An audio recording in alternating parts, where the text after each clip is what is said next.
There was something strange about Johnny Aysgarth. I knew it long before I married him. Anything you could put your finger on, and yet you were always conscious of it. Conscious of something vague, restless, frightening. There was our first meeting on the hilltop. Now, what did you think I'd do? Kill you? Nothing less than murder can justify such a violent self-defense. It's so easy to think. I knew Johnny loved me as desperately as I loved him. And yet I remember now that even his reassurances seemed almost sinister. I want nothing but to spend the rest of my life with you. And if you were to die first, If I were to die first. Welcome to another episode of Foreign Correspondents Deeper into Hitchcock podcast. My name is Michał Leszczyk and I'm joined as always by my co-host Sebastian Smoliński. Hello. This is a podcast in which we discuss Alfred Hitchcock's filmography, film by film, and we are trying, if possible, to bring in some Eastern European perspective, but basically our goal is to talk about the work of a director that we admire a lot, and we are in for a treat again. We are about to discuss Suspicion, a film from 1941 starring Joan Fontaine and Cary Grant. Joan Fontaine actually won an Oscar for the best performance in this film, and this is a film that came soon after the great success of Rebecca, which won the Oscar for Best Film of the Year, and also starred Joan Fontaine. So if you were a film goer in 1940s, year after year, you could see those films, Alfred Hitchcock's collaborations with Joan Fontaine, and the two films are actually in a way related in the plot and also some themes, but of course they derive from different sources. So at the beginning there was a novel, Before the Fact, and do you want to say anything about the roots of the film, about the roots of this particular project in Hitchcock's filmography? Maybe a few words, because RKO, which finally produced the film, purchased the rights to the novel in 1933, so 8 years before Hitchcock made this film. So once again, we have a pretty long process of adapting the original source. And what is interesting, I think, is that it was one of the few sources, one of the few books that Hitchcock adapted that he was actually fond of. I mean, he said it's a masterpiece. I haven't read the whole thing, so I won't give you more details today, but basically this story was pretty daring, and also it is a novel which has many elements which of course couldn't be translated to the screen in early 1940s, censorship wise. So it's one of these intense cases in Hitchcock's career when many years before Psycho and a few other movies, he actually had to navigate censorship pretty hard. So once again, you know, this common wisdom that novels can be more out forward and more openly talk about difficult issues is true, because movies cannot, and that's kind of what Suspicion is about: how to code it, how to suggest it, and how to maybe implicitly show something that is way above the common behavior. Mm-hmm. Well, let's remember that the original novel, which I also haven't read, but the synopsis is online, basically tells the story of a woman who suspects her husband of wanting to murder her for financial reasons. And in the book, she's right. I mean, the husband really wants to murder her, and this is his plan.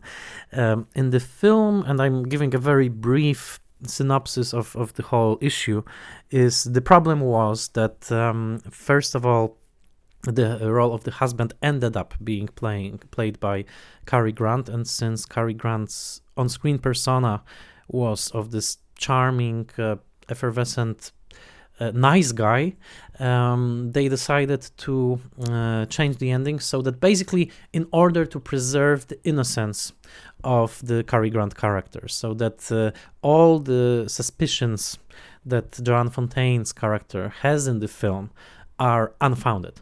And this one crucial detail, while most of the plot was actually kept, but this one crucial detail is like pulling the rug from under everybody's feet, because in the light of this altered ending, in which actually the character of Grant is innocent, every single behavior by the female character needs to be classified as either hysteria or paranoia or basically misreading the signals. So it's a fascinating example of basically of a text in which, you know, replacing the final page renders all the previous pages, changes basically the theme. It's no longer a theme of somebody who actually has enough intelligence to recognize danger. It's a story about someone who invents the danger because of some psychological reasons. But it's a stunning reversal. Of course, Hollywood history is full of reversals like that. We could discuss some others, but yeah, Suspicion is basically this. It's a film in which Joan Fontaine spends the 100 minutes suspecting, first being ravished and by Cary Grant's charm, then suspecting him of some wrongdoing, and then finally, literally in the final minute, realizing that her suspicions were completely unfounded, and you know he was benevolent from the start, and and basically the problem is in her head. Or how do you want to correct this? I mean, there are some problems with Cary Grant's characters as well. I mean, the protagonist, you know, he's a pretty troubled man. I would like to allude to that a bit later. But yes, you're right. It's a stunning reversal, and it may be something that actually makes the movie more interesting, like the French, for example, thing.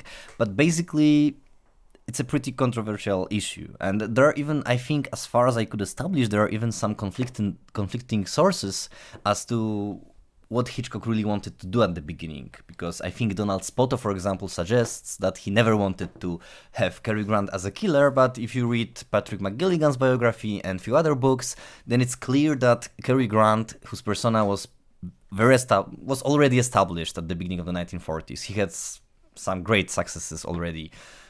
Starting maybe with The Awful Truth as this big breakthrough film, I would say, right? And Bringing Up Baby, of course, 38, and so on. He wanted to try something different, right? That was Grant's wish, and he entered that project because he wanted to play a killer, right? As opposite to James Stewart, who, as Hitchcock mentions, never would play a killer, at least at that stage of his career. So I think there are clues in the film, as I'm sure you agree, that that they really were planning a different ending. So it's maybe a bit, you're saying that this one thing changes everything. Of course, this is what happens in Chinatown in a different sense. Of course, the ending of Chinatown, as devised by Polanski, doesn't really change the meaning of previous scenes, but it changed the meaning of the whole thing, of the philosophy of the world, and so on. So I think that's something problematic for me. I mean, do you think that the film holds together as it is now, and why? What fascinating do you find in it? Well, the most fascinating thing is that it doesn't hold together, and I like that about it, because it's basically, I think, quite an uninhibited film in Hitchcock's filmography. Yes, there are those conflicting notions of whether Hitchcock wanted to or didn't want to have his, leading man as a killer. And my guess is that he wasn't sure himself. Like that's probably my guess, that he was probably also calculating, how this will affect the box office, etc. But for me, what is most fascinating is that he is so completely naked in a way in putting on the screen this fascinating notions of femalehood and maleness on the screen, because this is something I think straight from the Victorian era.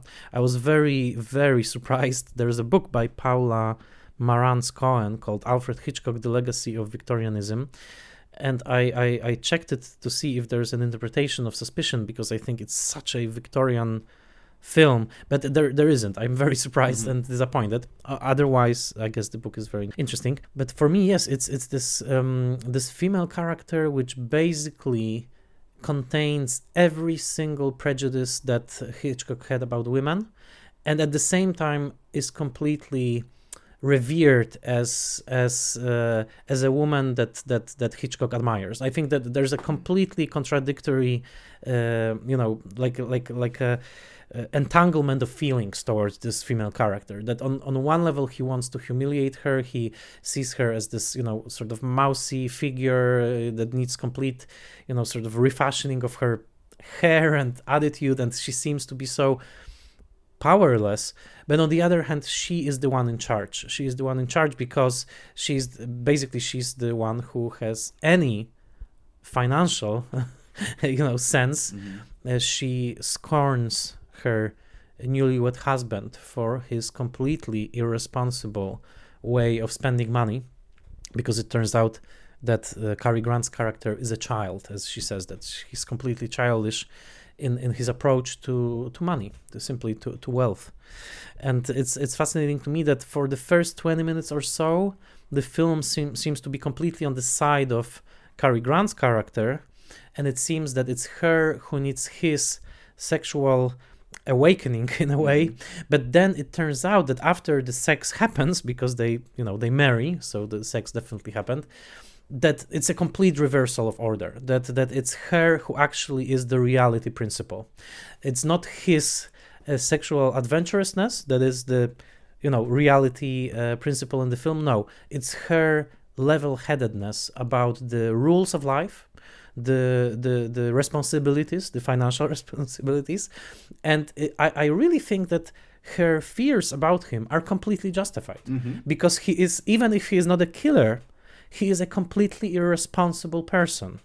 And I think that Hitchcock, who, as we very well know, probably throughout his life wanted to be a playboy, wanted to be, this suave Cary Grant character that, can seduce a woman simply by dropping a line or making a joke. I think, he injects the Cary Grant character with all of the charm and all of the crazy notion of life as a continuous adventure, basically, which we love about him in screwball comedies of late 1930s. But then he brings in this sort of civilizing presence of a woman. It's very interesting if you compare this film with the Philadelphia Story, which was made 1 year earlier, is that in the Philadelphia Story, the film scorns the character of Tracy Lord because she wants to be too controlling and too responsible towards the character of Cary Grant, who, by the way, is an alcoholic. And the movie basically says no, you the woman, you are trying to be too controlling of him. You try to kill his life force, like his energy. In this film, it's completely the opposite. I mean, he needs this civilizing principle because otherwise he would, spend all the money and completely destroy their life.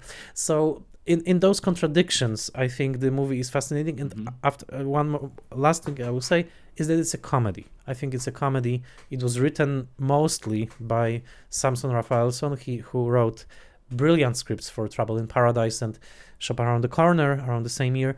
So I think it's a brilliant comedy of manners, I would say. And if I would suggest that one director who could fully remake this film nowadays would be someone like Pedro Almodovar, like in the vein of those crazy comedies of his, because the film cannot be taken seriously, I think.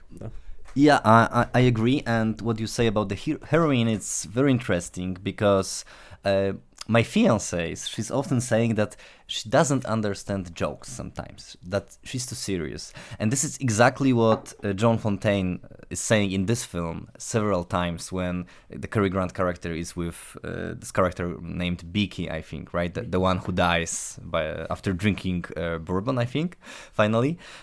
In Paris, and she says that I don't have a sense of humor, so there's some kind of self-consciousness about her, that she doesn't participate in this comedy, as you mentioned that, and this split you are talking about, the split between being actually worried about this husband, who for me he's an addict. I mean, it may be a bit ahistorical, but for me that was a great portrait of an addict, of a gambler, and of a bipolar person. And maybe yes. So I realize it's a bit ahistorical and we cannot diagnose film characters, but I I was actually, I had some kind of shivers, when there are like the supposedly innocent scenes when he comes back with these gifts, and it's supposed to be fun and everyone gets something, and I had shivers because this kind of behavior really kind of makes me anxious, like this utter irresponsibility, and we have many consequences of that, right? It's not that he's irresponsible and he has a lot of money. He doesn't have any money at all, plus he's irresponsible. So that's a kind of a deadly mix. And she doesn't, so as I mentioned, Joan Fontaine character, she's not, let's say, part of this comedy. And Tania Modleski, one of the classic Hitchcock scholars, feminist scholars, she points to the split in Suspicion, and I think she's right in many respects. The split between comedy, which she associates as a male genre, although that's probably debatable, and this Roman Gothic side of the story, right? This Roman Gothic side, you mentioned Victorianism, so it's probably in the similar vein. And there is this famous essay, which she quotes the title of this essay: "Somebody is trying to kill me, and I think it's my husband," right? It's a classic essay about Gothic literature. And I think in movies like Gaslight, for example, right, we have a similar theme. And in Gaslight, these women's feelings turn out to be true, right? So that's another reference point. So I think there is this split, and you cannot treat it differently than as a comedy, I agree, in a way, although, as I mentioned, it also gives me shivers. When it comes to the change of perspective, which you mentioned, and I think you're very right, what is striking is the opening of the film, which I love. I think it's brilliant. It's 1941, and Hitchcock opens the movie with a blackout. We don't see anything, because then we realize we are in a tunnel, in a train, and we just hear Cary Grant's voice, and it starts like another screwball comedy, right? Oh, excuse me, you are here in this compartment, I didn't know. No, is this your leg? Yeah, is this your leg? Exactly. So I think that the opening is brilliant, and then we get a pretty, maybe not nasty, but pretty direct point of view shot when he's scanning Joan Fontaine, right? So at the beginning, the film establishes Cary Grant as a sort of a leading figure, also because we see Joan Fontaine through his eyes. Of course, a bit later we see Cary Grant through her eyes. So they both have subjective shots. But then, kind of, Cary Grant disappears from the horizon. So I was a bit surprised to discover that Hitchcock was actually rooting for Cary Grant as the real star of this film. That he didn't care that much for Joan Fontaine because he already trained her when they were doing Rebecca, right? Because Cary Grant disappears, he appears in just several other scenes, actually. I had a bit of a feeling that he's just a bit like Anthony Hopkins in The Silence of the Lambs, which, like, his presence permeates the whole movie. Of course, he's not as sinister as Hopkins, but actually, I think maybe some fans actually counted the minutes of on-screen time of Cary Grant in this film, because I would say it's around 20 maybe out of 100, maybe 30. But the rest of the movie is from perspective of Joan Fontaine, and there are these small elements that were left from the previous versions of the story, because I mentioned that this book, the novel that it's based on, was pretty scandalous, we could say, and Cary Grant character was philanderer. For example, he had a romance with the maid, and this maid she is in this film. Of course, they don't have any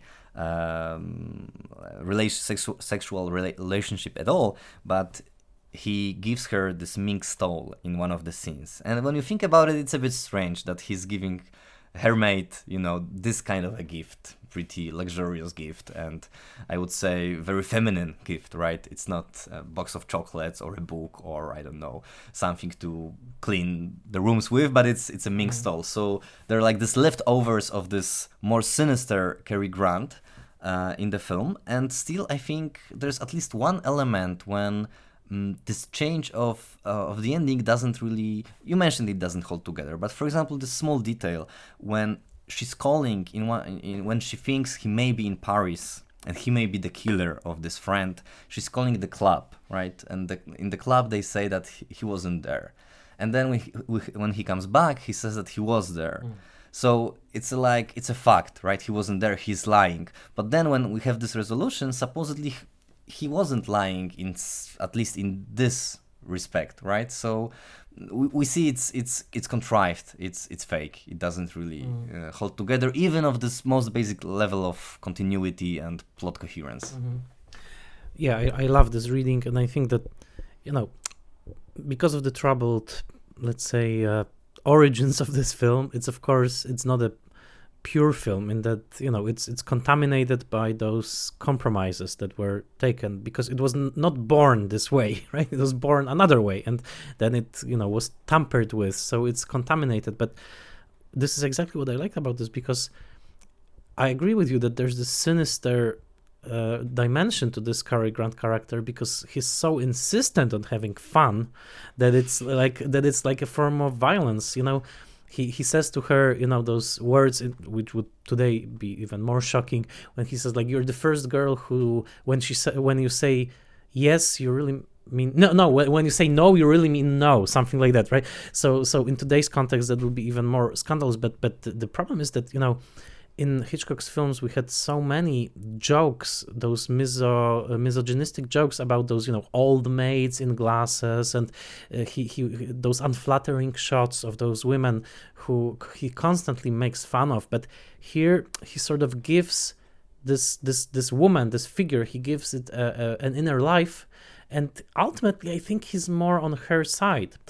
And besides, this film also shows you the sinister underpinning of screwball comedies, because if, of course, it's fantastic when you watch Bringing a Baby and you relish in the chaos that Katharine Hepburn is wrecking, and when you are watching those films, you definitely imagine this life of constant adventure as something extremely exciting. But if you really ask yourself if you would like to be with the kind of a partner who is completely unpredictable every single day, then it becomes something of a psychotic state. And in this film, I think the psychosis comes out, the hidden psychosis of the Cary Grant persona. And you really have to ask yourself, would you like to be with a person like that, who is constantly charming, who constantly, even though there's no money, relishes you with those gifts? Exactly as you said, it's a little bit sinister. And for me, when I was watching this, I thought, okay, had he found his match in her, like what kind of a couple would they be? For me, they would be a self-destructive couple in the vein of Leaving Las Vegas or Days of Wine and Roses, that they would simply like drink themselves to death. Yeah. She's the one who drink, or they would amuse themselves to death, basically. She's the one who brings in like some sense into this whole situation, and it's very funny. It's almost like a comedy of reality principle, I would say, in this way. That's a great definition. Also, I'm thinking of Panic in the Needle Park as another film about self-destructive couples. That's definitely there. Also, I think what is pretty interesting about this film is the changes of style, because you mentioned that Suspicion is it's a bit like Rebecca, and it was often received as this remade Rebecca. Some people said it's even better than Rebecca, right? But in Rebecca, we're entering this Victorian, this very stylized world from the very first shot, right? The opening shot, the traveling towards Manderley, right? And this eerie voice of Joan Fontaine. Here, I think it's also a conflicted film on the level of style, of visuals, right?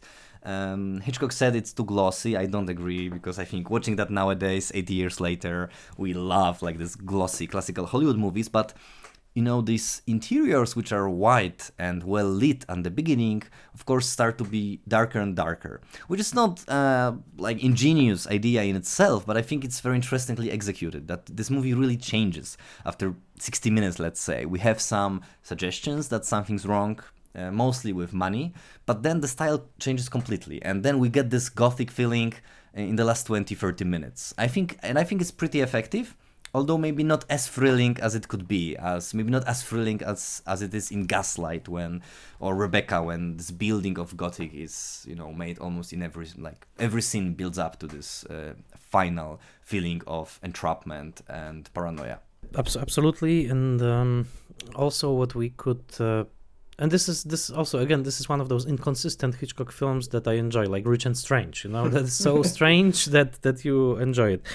So also what's important to remember is that it had, of course, this troubled history with the scripts. There were scripts written that were closer to the novel. One of those scripts actually is published. It was written by Nathaniel West, who is most famous for writing the novel The Day of the Locust, but also he wrote a full script based on Before the Fact. He was commissioned to, and you can find the script in the Library of America edition of Nathaniel West's writing.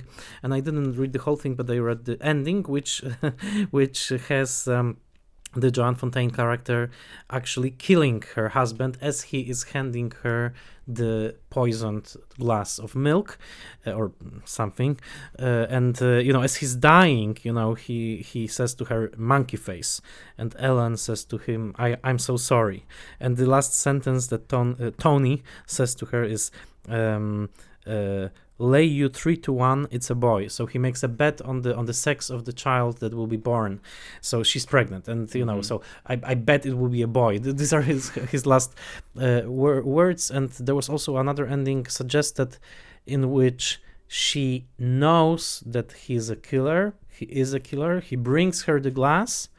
She loves him so much that she drinks it knowingly. But at the same time, before she dies, she hands him a letter, which is basically an indictment of him, because the letter contains evidence that he killed her. So, and then he drops it into the mailbox after killing her. So basically, he killed her. She knowingly allowed him to kill her, and then he unwittingly indicts himself by sending the letter, which is a little bit like the ending of Kind Hearts and Coronets. So that was one possible ending of the story. And I just want to add that it's also, I think this ending was revived last year in Promising Young Woman. Oh, right. Yeah, this trick. Yes, yeah. Exactly. Yeah, exactly. That's true. That that basically the victim puts in motion a machine that posthumously will bring her detractors to a bad end.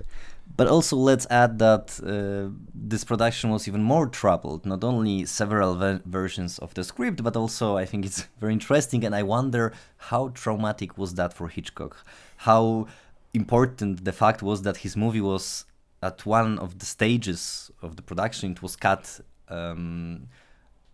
up to 55 minutes. The movie was like sliced. 45 minutes went out because the one of the overeager producers, RKO, Top Brass, was changing at the time, and one of these producers wanted to cut all the scenes which were giving the suggestion that Cary Grant may be sinister. So it's like basically it doesn't make sense. Like even more, right? Yeah. When you try to cut it. So Hitchcock was, of course, terrified, but he convinced them to restore the Hitchcock cut. But it's a bit like the Magnificent Amber songs, of course, toutes les proportions gardées, right?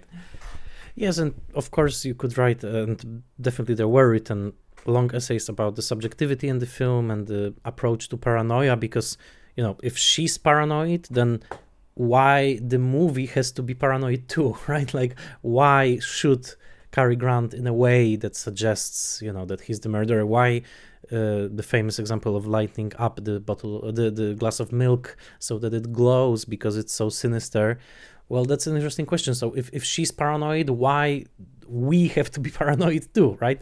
But that's a question I think that Roman Polanski will tackle a little bit in Rosemary's Baby, because that's a similar case in which he didn't like the ending that actually confirmed that yes, there was a satanic conspiracy against Rosemary. So he created the whole film so that it can be read both ways. But then in the last scene, he sort of clinches the deal by showing this satanic, Sabbath, and showing this one single shot of the eyes of the baby. But it's a similar case. The whole film is sort of like, is she crazy or is she not crazy? The subjectivity is really the stakes. And here some of the scenes are simply so ridiculous. The moment when he takes her hair and he arranges it into this stupid hairdo, with the braid sticking out like a horn. You have to think, like, what was Hitchcock thinking? Like, is he making fun of the actress because she looks stupid? Or is he making a comment on the Cary Grant character? We know that Hitchcock liked to humiliate his actresses, right? But here's usually it was off camera. Here it's like an on camera humiliation. She looks ridiculous in this hair. So I don't know what to make of this scene. It's very, very weird. And then comes this character of, what was the friend's name? Vicky, like this jolly old chum sort of, who says all jokes like, oh, this is how he is. Don't change him, he's my good friend, he's a jolly old chap.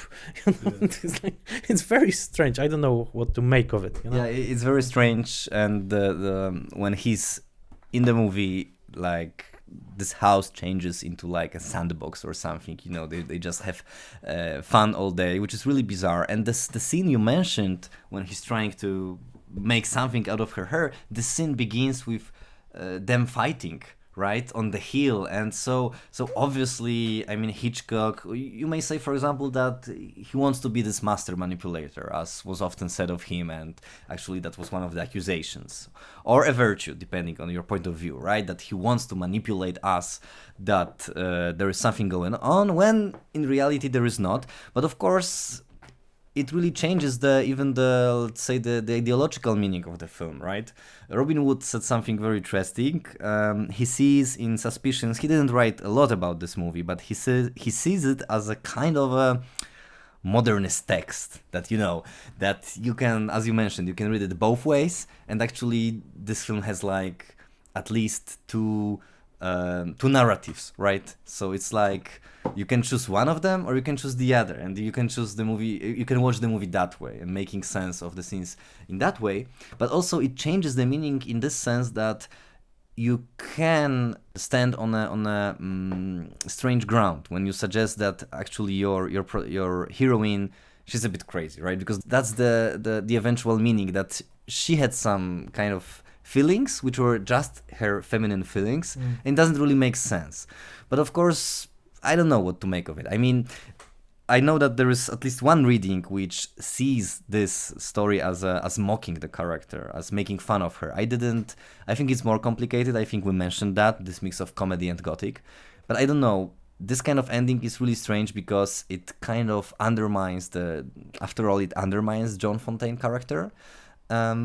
And it's even more strange, for me at least, because Cary Grant, as I mentioned, pretty soon he almost vanishes or like appears from time to time, right? There are these long scenes when she's just alone or is traveling or is going to do some errands in the city or visiting someone, and Cary Grant is always this one who's not there. He's either working or not, or he's pretending to work, right? So he's always someplace else. So we are really driven into this perspective of the heroine. And finally, what are we to make of this ending, which supposedly, it ends on this note of embrace. They are embracing each other. Of course, the French, they have an answer because they found it particularly subversive, because there's always a possibility that after the credits he will kill her.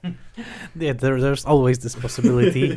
Let's read all of classic Hitchcock films in those terms. Who knows what happens in the unseen scenes of Rear Window? Maybe he pushes Grace Kelly out of the window. No, I'm joking.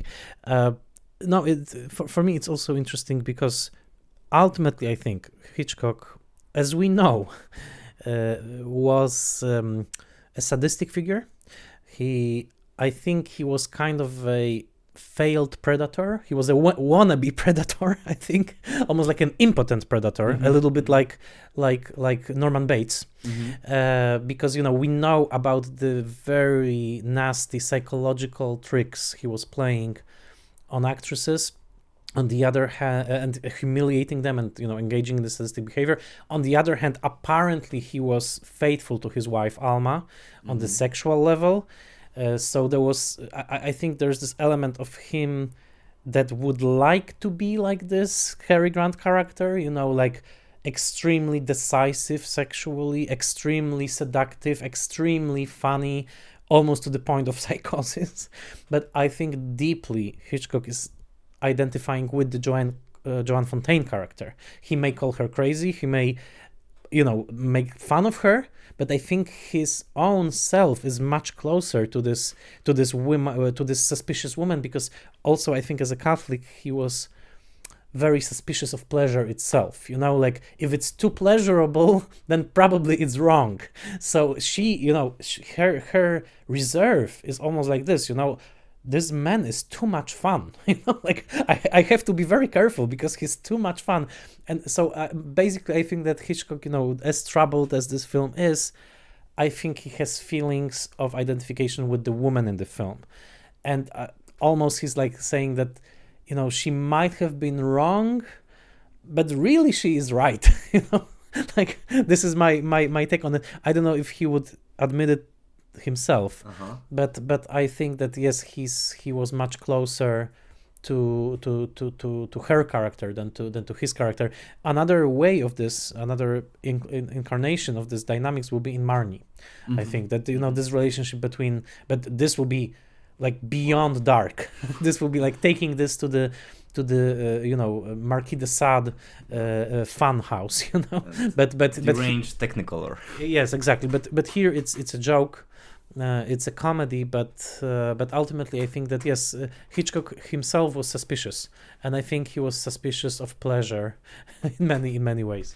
That's very interesting, and I totally agree. One way of showing how these personalities work is the split, as you mentioned, between Cary Grant and Joan Fontaine characters. Also, of course, Joan Fontaine character is kind of an alter ego of Alma Reville, right? This, as you mentioned, this reality principle in action. Of course, Alma Reville was one of the co-creators of the screenplay. I mean, I think she gets the credit in this case, along with Joan Harrison. So yes, and when it comes to analyzing this twisted, a bit scary and repressed Hitchcock persona, I think a book which is really fascinating, and I would like to give it some more time and maybe mention it in one of our future episodes, is Hitchcock's Appetites by Casey McKittrick, who reads the all of the Hitchcock movies and actually Hitchcock persona based on his interviews and so on, and his TV introductions from the perspective of the body, or perspective of a fat man, of man who's obese and who has problems with food and with sex, right? I mean, I think McKittrick mentions that actually it's pretty well established that Alma Reville and Alfred Hitchcock, they didn't have sex almost, and of course they had a daughter, but early on, but except for that, I mean, it was kind of a chaste marriage. Yeah, chaste marriage. So that also gives you another perspective. Of course, I think I'm always a bit reluctant to talk about this stuff because it's verging on gossipy, right? But after all, we have so many sources, and it's part of this career of this character. And when you think about it, I looked into Otis Ferguson's review. I'm researching Otis Ferguson right now, and what is interesting about Ferguson, of course, next to the fact that he was probably the founding father of American film criticism, is that he discovered Hitchcock very early. And this is something really awesome. When you read his reviews from the 1930s, he was a fan of The Man Who Knew Too Much. And then he reviewed many subsequent Hitchcock movies. He also reviewed Suspicion, and, it's sensibility of the time, right? He wants to be funny. Ferguson wants to be funny, and he begins the review with, "Oh, this time the fat man didn't deliver," or something like that. But this phrase, "the fat man," appears in 1941. It was so much part of the Hitchcock persona, which is a bit sad and unsettling. And he didn't like the film that much because he thought, of course we didn't mention that, but his reading, Ferguson's reading, was that this ending was part of catering to box office. That he thought that Hitchcock wanted to make something more marketable by not showing Cary Grant as a killer, and he was a bit terrified that Hitchcock will lose his great touch. In 1941, that was Ferguson. This is fantastic. I need to read this review. So yeah, I guess I don't have anything more to add. I like this film because it's strange. It cannot be mistaken for a Hitchcock masterpiece because these are quite recognizable, I would say, when you see that something was so perfectly conceived that, like Rear Window or even Psycho. But here, or 39 Steps, but here I think it's a gorgeous mess. It should be, I think it's ripe for rereading. It's 80 years old, and around the themes of Me Too and sexual violence and general asking of questions in terms of male and female portrayals. I think this is a film that's definitely, of course, not of today, but it shows some fascinating contradictions. So I would say I definitely recommend it, and I plan to read the script by Nathaniel West, and I like Suspicion. Yes, definitely. I would also add gaslighting as a word which is pretty en vogue right now, especially after the recent premiere of Invisible Man. I think that's the title of this remake, which isn't very good, but people find it pretty progressive. So anyway, also the last thing I want to mention is to encourage those of you who haven't seen Suspicion. It gives you this strange feeling of one of your favorite leading men doing something, strange, sinister, suspicious, dark. I had this kind of feeling only once, I think, when it comes to classical movies, in Christmas Holiday by Robert Siodmak, in which Gene Kelly plays this, I don't remember if he's murderer or supposed murderer. So once again, you take this figure who's all sunshine and love and fun, and there are these dark tones. I think it's very powerful. It happens nowadays more often in contemporary cinema, so it's even more striking in old movies, in classical cinema. Right. Well, nowadays the chief scenario is that somebody plays a lovable character and then becomes a villain in real life. So their life is imitating art. Okay, well, we hope that you enjoyed this episode of Suspicion, and next time we'll talk about Saboteur, which is a wartime thriller with a very captivating sequence involving the Statue of Liberty, but this is next time. Please like us on Facebook, please follow us, please share the news about this podcast. We hope that you are enjoying the episodes. We are almost midway in our Hitchcock Odyssey, and this was the latest episode of Foreign Correspondents. Deeper into Hitchcock.